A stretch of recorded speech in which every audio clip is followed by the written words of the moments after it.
Bonjour à toutes et à tous et bienvenue dans cette vidéo pronostic de Elimination Chamber 2020. Avant de commencer cette vidéo, je tiens à remercier les membres de l'élite de WWE Fan France parce que vous êtes de plus en plus nombreux à devenir membres de la chaîne, ça me fait extrêmement plaisir. Donc merci à tous ceux qui sont sur le chat pour cette première pour Elimination Chamber, ça me fait également plaisir, vous êtes de plus en plus nombreux à suivre la chaîne. On est bientôt 70 000, nous sommes à quelques centaines d'abonnés des 70 000, donc un immense merci à vous tous. Ceci étant dit, c'est parti, je vais revenir avec vous sur tous les matchs de la carte de Elimination Chamber 2020. À l'heure actuelle, nous avons 6 matchs d'annoncés, donc je vais évidemment revenir sur toutes ces rivalités et vous donner mon pronostic en ce qui concerne le show qui sera diffusé ce dimanche sur le WWE Network. Les horaires sont affichés sur votre écran. Commençons d'abord avec un match pour le titre des États-Unis entre Andrade le champion et Humberto Carrillo. Là franchement c'est assez difficile à pronostiquer, j'ai beaucoup hésité pour ce match. Pourquoi j'ai hésité? Parce que d'un côté on a Humberto qui pourrait clairement avoir la victoire suite à la suspension de Andrade, parce que Andrade a violé la Wellness Policy qui est donc la politique de bien-être de la WWE en consommant des stupéfiants, des drogues, etc. Donc il a violé cette politique et de ce fait il a été écarté des rings pour une durée de 30 jours et on sait que c'est pas apprécié de Vince McMahon lorsque on vient à enfreindre cette règle de la WWE. Donc généralement Vince McMahon a tendance à un petit peu punir les superstars qui font cette erreur. Est-ce que ce sera le cas et est-ce que Andrade va perdre ce titre à cause de Vince McMahon, à cause de cette punition, ou bien est-ce que au contraire Andrade va échapper à la règle et est-ce que Paul Heyman aura réussi à convaincre Vince McMahon de garder le titre du côté de Andrade, parce qu'on sait que Andrade est le petit poulain de Paul Heyman qui est le directeur exécutif de Raw. Et voilà, Paul Heyman il a envie de lui laisser le titre, il a envie de faire quelque chose de grand avec Andrade. Et voilà, on avait eu ça dans les news il y a quelques semaines, on va voir si ça se confirme ce dimanche à Elimination Chamber. C'est pour ça que je suis un petit peu partagé, hein. D'un côté il y a la suspension, de l'autre il y a le fait que Paul Heyman vienne mettre ses mains dans la rivalité. Enfin voilà, c'est mitigé, mais je vais tout de même pronostiquer Andrade pour ce match. En ce qui concerne la rivalité, je vais pas la qualifier d'excellente, hein. Je trouve pas ça hyper divertissant.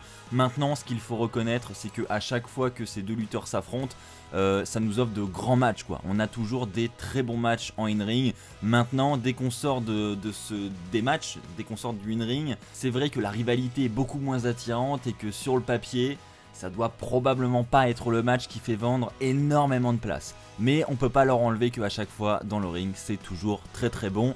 Et je le répète, mon pronostic est pour Andrade. Je ne l'ai pas précisé, mais bien évidemment, n'hésitez pas vous aussi à partager votre pronostic lors de chaque match, que ce soit dans les commentaires ou même dans le chat si vous regardez cette vidéo en direct. Parlons maintenant des titres par équipe de Raw avec nos nouveaux champions, les Street Profits, qui vont affronter les anciens champions par équipe qui ont donc leur rematch. On parle de Seth Rollins et de Murphy. Honnêtement, une rivalité qui a su nous divertir, je dirais. C'est très sympa et je le répète par rapport à ma review d'Euro, mais les Street Profits, ils ont vraiment une connexion avec la foule, ils ont vraiment quelque chose. Et c'est une équipe qui nous manquait, je trouve, dans ce roster. Il manquait cette équipe qui arrivait à vraiment mettre de l'ambiance dans une foule. C'est assez rare, je trouve, dans la division par équipe actuellement. Et les Street Profits, ils ont ce petit truc, ils ont ce talent de donner de l'électricité à la foule dès qu'ils entrent dans l'arène. C'est incroyable. Et voilà, je suis vraiment content qu'ils soient devenus champions parce que il nous manquait une équipe comme ça, je pense. J'espère qu'ils vont avoir un bon et long règne, donc évidemment si je vous dis ça, ça doit passer par une victoire à Elimination Chamber ce dimanche. Et honnêtement je pense que ça passera par une victoire, ce sera mon pronostic d'ailleurs, victoire des Street Profits. Pourquoi ? Parce que tout simplement Kevin Owens, voilà, c'est le seul argument que j'ai envie de vous donner. Kevin Owens viendra très certainement pointer le bout de son nez durant ce match. Il va venir distraire Rollins et Murphy et il va leur coûter la victoire. Ce qui va nous mener à un match 1 contre 1 entre Rollins et Kevin Owens à WrestleMania 36. J'en mettrai pas ma main à couper, mais pas loin. Parlons maintenant de Aleister Black et de AJ Styles qui vont s'affronter à Elimination Chamber dans un match sans disqualification. Et je précise bien le sans disqualification parce que selon moi, cette stipulation, si elle a été ajoutée, c'est qu'elle va jouer un grand rôle à Elimination Chamber, enfin un grand rôle. c'est peut-être un grand mot, hein, mais en tout cas elle va jouer un rôle à Elimination Chamber. Nous savons que à Super Showdown, nous avons eu une confrontation entre AJ Styles et l'Undertaker. AJ Styles n'a pas trop digéré le fait de perdre ce match pour ce trophée face à l'Undertaker qui n'était pas prévu au départ dans ce match. Il n'a pas non plus apprécié l'attaque backstage de Gallows et Anderson. Et donc visiblement, AJ Styles à Raw cette semaine, il a lancé un petit challenge à l'Undertaker. En plus de cela, nous avons des news qui sortent depuis de nombreuses semaines nous affirmant que l'Undertaker va affronter AJ Styles à WrestleMania cette année. Donc autant vous dire que l'arrivée de l'Undertaker dans ce match pour coûter la victoire à AJ Styles ou du moins faire passer un message à AJ Styles, elle est plus que probable et quand on sait que ce match sera sans disqualification, voilà, je vous laisse faire vos pronostics, mais ça semble évident, nous aurons l'intervention de l'Undertaker dans ce match. Je vois bien honnêtement Gallows et Anderson qui vont intervenir eux aussi pour vraiment s'en prendre à Aleister Black et avec AJ Styles qui rigole etc, qui est content de son coup quoi. Et je pense qu'au final ça va se retourner contre lui avec une intervention de l'Undertaker. Et là je pense que AJ Styles va perdre son sourire. Et voilà comment je le vois, mais quoi qu'il en soit, ça va être un bon match, je pense que ça va être divertissant. C'est quand même un match face à Aleister Black, hein, j'en ai pas encore parlé, mais c'est vrai que voilà, Aleister Black et AJ Styles, c'est du très lourd, hein, sur le papier c'est du très lourd. Maintenant voilà, je pense que Aleister Black doit vraiment sortir avec cette victoire. J'aimerais vraiment qu'il ait un bon placement dans la carte de WrestleMania, je sais pas où honnêtement, je sais pas où il pourrait avoir sa place. Mais j'en parle souvent dans mes reviews de Raw et c'est vraiment un lutteur extrêmement talentueux qui mérite d'avoir vraiment une bonne place dans la carte de WrestleMania. Donc j'espère que si ça passe par une victoire de Aleister Black à Elimination Chamber ce dimanche, eh bien ça nous amènera à un beau match pour Aleister Black qui devrait remonter dans la carte et pourquoi pas viser un titre mineur à WrestleMania, ça serait vraiment cool pour lui. Donc vous l'aurez compris, hein, évidemment mon pronostic il va pour AJ Styles. N'hésitez pas à partager votre pronostic dans le chat et dans les commentaires. Nous allons maintenant parler du premier Elimination Chamber match que nous aurons durant cette soirée d'Elimination Chamber ce dimanche. Ce sera pour les titres par équipe de SmackDown. Effectivement c'était une grosse surprise, hein, on s'attendait vraiment pas à cette annonce la semaine dernière à SmackDown. C'est vrai qu'on s'attendait plus au départ à un Chamber match pour déterminer l'adversaire de Goldberg à WrestleMania, ou du moins un Elimination Chamber match pour déterminer l'adversaire de Bayley. Mais au final on a eu un Chamber match pour les titres par équipe de SmackDown. Miz et Morrison, nos nouveaux champions qui ont remporté les titres à Super Showdown, je vous le rappelle, vont affronter le New Day, les Usos, la Lucha House Party, Heavy Machinery, Dolph Ziggler et Robert Roode. Donc 6 équipes qui vont s'affronter dans cette cage d'acier pour les titres par équipe de SmackDown. Honnêtement ça va être un bon match, hein, voilà. On se rappelle de ce Chamber match par équipe à Elimination Chamber 2015, c'était le premier de l'histoire. C'était un bon match, on savait pas trop à quoi s'attendre à l'époque, hein, je me rappelle on avait d'ailleurs fait une preview en direct sur cette chaîne YouTube en 2015. Et c'est vrai que on savait pas trop à quoi s'attendre pour un Chamber match par équipe, on s'est dit voilà ils vont être très nombreux dans cette cage. Et au final c'était du très bon, on a eu de très bons spots, c'était divertissant, un bon match. Donc je pense que ça va être exactement la même chose en ce qui concerne ce match cette année. Maintenant je pense qu'il est un peu prévisible ce match. Honnêtement si on procède par élimination, qui ne peut pas remporter ce match à l'approche de WrestleMania? Honnêtement la Lucha House Party, je pense que ce sont les premiers que nous pouvons mettre de côté pour ce Chamber match. Ensuite, je dirais Heavy Machinery, parce que Heavy Machinery, voilà, Otis est très occupé avec Mandy Rose. Je pense qu'il va également jouer un rôle avec Dolph Ziggler hein, durant ce match. Je pense que les deux vont se retrouver en face à face, ce qui devrait peut-être nous amener à un match 1 contre 1 entre les deux à WrestleMania, même si dans le kick-off ou je ne sais pas, mais en tout cas je pense qu'ils auront leur match à WrestleMania. Donc ça voudrait dire que Robert Roode et Ziggler seraient eux aussi mis de côté. Donc il nous reste 3 équipes, Miz, Morrison, le New Day et les Usos. Les New Day, ils sortent d'un règne, je ne vois pas pourquoi ils auraient perdu les ceintures si c'était pour les regagner 2 à 3 semaines après. Donc clairement, j'écarterai le New Day aussi. Et donc voilà, ceux qui pourraient potentiellement prendre les titres de Miz et Morrison, je dirais que ce seraient les Usos. Maintenant, pareil, pourquoi avoir donné les titres à Miz et Morrison si c'était pour leur faire perdre quelques semaines après? Ça n'a aucun sens, mais on sait que ce sont des choses qui sont déjà arrivées avec la WWE, des choses qui n'ont aucun sens, ça arrive régulièrement même.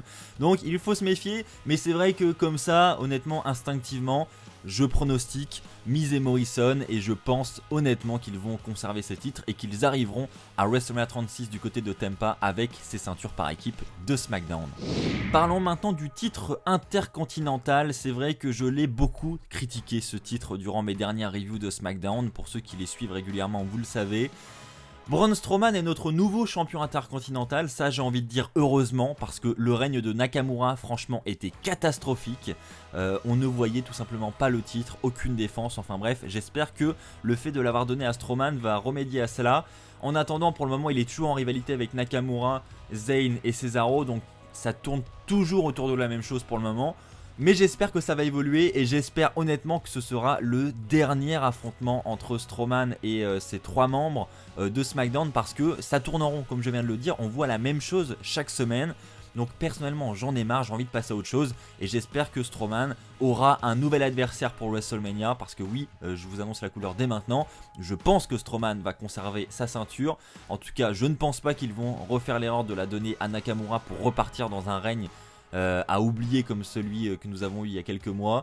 Donc j'espère et je pense que Strowman va conserver son titre intercontinental et qu'il aura un nouvel adversaire à WrestleMania et qu'on parte vers une bonne rivalité pour le titre intercontinental, que ce titre retrouve la valeur qu'il avait encore il y a quelques mois, quelques années où il était limite au top quoi, il était aussi prestigieux qu'un titre mondial et là bah voilà, il est tombé bien bas et c'est dommage. Donc en ce qui concerne le match de l'Elimination Chamber, honnêtement j'ai pas énormément d'attentes. C'est un match handicap, 3 contre 1. Les matchs handicap honnêtement c'est pas mon truc. Voilà, on va voir les 3 membres dominer le match. Et au dernier moment Strowman va s'en sortir et va se mettre à tous les tabasser. Et ça va se terminer avec une victoire de Strowman. Vous l'aurez compris, je n'ai pas spécialement d'attente pour ce match à Elimination Chamber. Maintenant parlons du match pour déterminer l'adversaire de Becky Lynch à WrestleMania 36.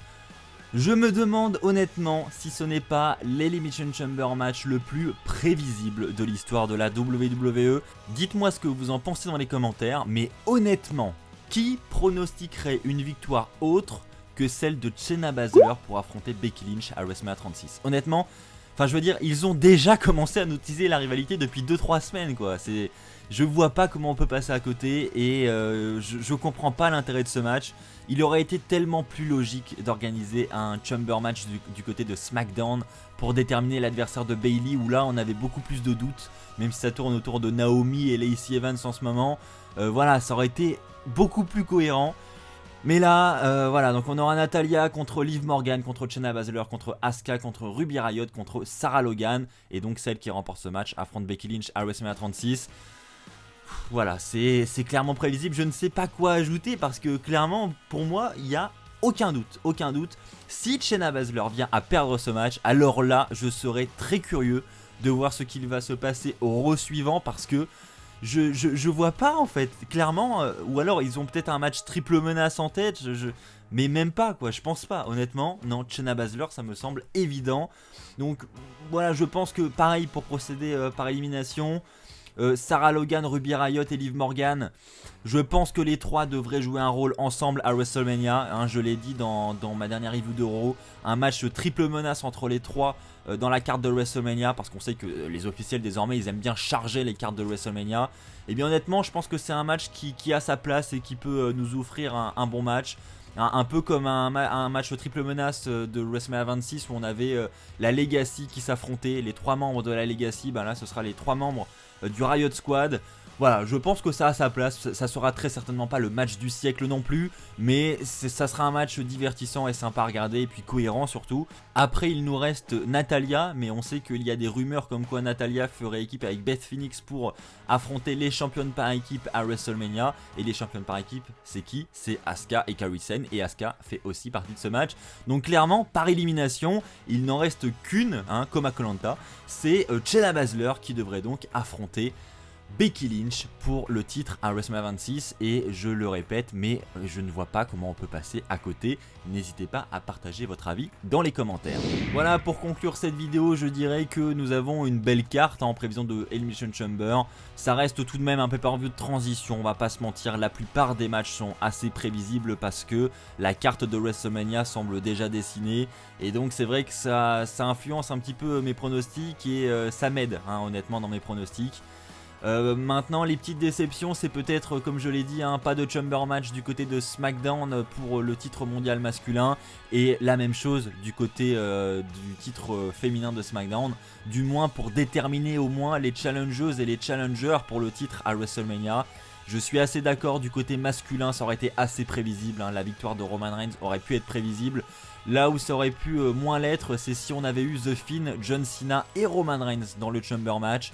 Là clairement le doute aurait été présent jusqu'au bout parce que voilà, un Cena Goldberg ça aurait été possible, un rematch Finn Goldberg ça aurait été possible, donc ça aurait été cool. Maintenant voilà, ils sont passés à côté de ce plan là. Maintenant du côté féminin, là je comprends toujours pas pourquoi ne pas avoir proposé ce match et pourquoi avoir proposé le match du côté de Raw à la place. Là clairement incompréhension totale. Voilà, c'est ainsi que va s'achever cette vidéo pronostic de Elimination Chamber 2020. J'espère sincèrement qu'elle vous aura plu. Si c'est le cas, comme d'habitude, vous connaissez désormais.